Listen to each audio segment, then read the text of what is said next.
L'info écho avec Capital. Le chiffre du jour, 49, comme le nombre de départements qui devraient revenir aux 90 km/h sur certaines de leurs routes, selon BFM TV.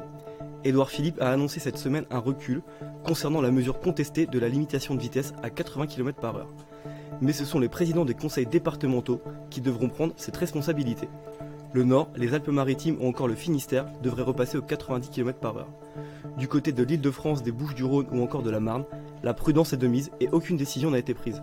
Les présidents des conseils départementaux n'auraient toutefois pas apprécié de se voir confier cette responsabilité. Le coup de gueule du jour est poussé par la ville de Paris contre Burberry. La marque anglaise a tenté un coup de com' sauvage. Elle a recouvert une piste cyclable d'une affiche de 80 mètres sans prévenir la mairie. Un geste illégal et très dangereux puisque le matériau était très glissant, selon Paul Simondon, maire adjoint en charge de la propreté. La mairie de Paris a envoyé la facture du nettoyage à Burberry. Celle-ci s'élève à plusieurs milliers d'euros. L'armée de l'air recrute des pilotes de drones, c'est ce qu'elle annonce sur les réseaux sociaux. L'objectif, recruter 80 à 100 pilotes pour être aux commandes des 24 appareils armés qui seront disponibles à l'horizon 2030.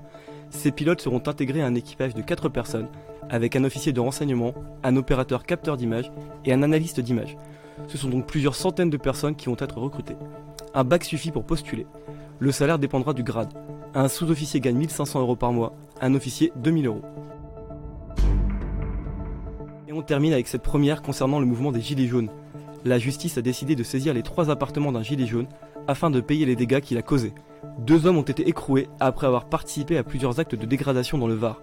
Entre décembre et mars, ils auraient incendié 8 équipements publics, dont une station-service et des radars automatiques. Le juge d'instruction a demandé la saisie des 3 appartements d'un des accusés. Le montant de ce patrimoine immobilier est estimé à 175 000 €, un chiffre inférieur aux 233 000 € qu'auraient coûté les dégâts. C'était l'info écho avec Capital.